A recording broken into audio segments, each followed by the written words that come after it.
அண்மை செய்தி. அமோனியா வாயு கசிவால் 7 பேர் உயிரிழந்த விவகாரம் குறித்து விசாரணை நடத்த 3 பேர் கொண்ட குழு அமைக்கப்பட்டுள்ளது.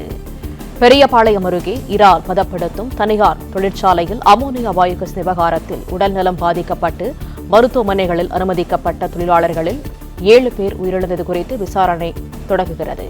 இது தொடர்பான கூடுதல் தகவல்களை தருகிறார் எமது செய்தியாளர் ராஜகுமரன். முழு விவரங்கள் என்ன?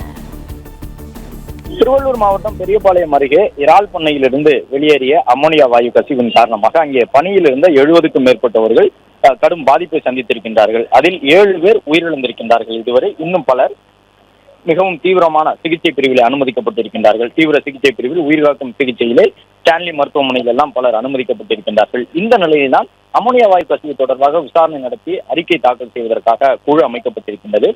சென்னை ராஜீவ்காந்தி அரசு மருத்துவமனையினுடைய முதல்வராக இருக்கக்கூடிய சாந்தாராம் அவர்கள் தலைமையிலே 3 சுகாதாரத்துறை வல்லுநர்களை கொண்ட குழு அமைக்கப்பட்டிருக்கின்றது. இந்த குழுவினர் அமோனியா வாயு கசிவுக்கான காரணம் என்ன, அது எவ்வாறு கசிந்தது, அதன் காரணமாக ஏற்பட்டிருக்கக்கூடிய பாதிப்புகள் என்ன, வருங்காலத்தில் இது போன்று அமோனியா வாயு கசிவு ஏற்படாத வகையிலே அமோனியாவை கொண்டு செயல்படக்கூடிய நிறுவனங்கள் என்ன என்பது தொடர்பான வழிகாட்டு நெறிமுறையை அரசுக்கு பரிந்துரை செய்வதற்காக அமைக்கப்பட்டிருப்பதாக தெரிய வந்திருக்கின்றது. அதன்படி ராஜீவ்காந்தி அரசு மருத்துவமனையினுடைய முதல்வர் சாந்தாராம் உள்ளிட்டவர்கள் தலைமையிலான அந்த 3 கொண்ட குழு உடனடியாக ஆய்வு நடத்தி அரசுக்கு அறிக்கை தாக்கல் செய்யும் எனவும் அமோனியா வாயு பயன்பாடு தொடர்பாக சில புதிய நெறிமுறைகள் வகுக்கப்படுவதற்கான வாய்ப்புகள் இருக்கின்றன.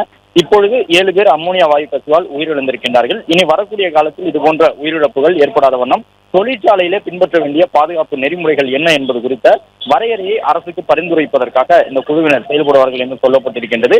இது மட்டுமல்லாமல் அந்த துறையினுடைய இயக்குநராக இருக்கக்கூடிய செயலாளர்களாக இருக்கக்கூடியவர்களும் தமிழக அரசின் சார்பில் இந்த விபத்து தொடர்பாக ஆய்வு செய்வதற்காக விரைவில் குழு அமைக்கப்படும் என்ற தகவலையும் சொல்லியுள்ளனர்.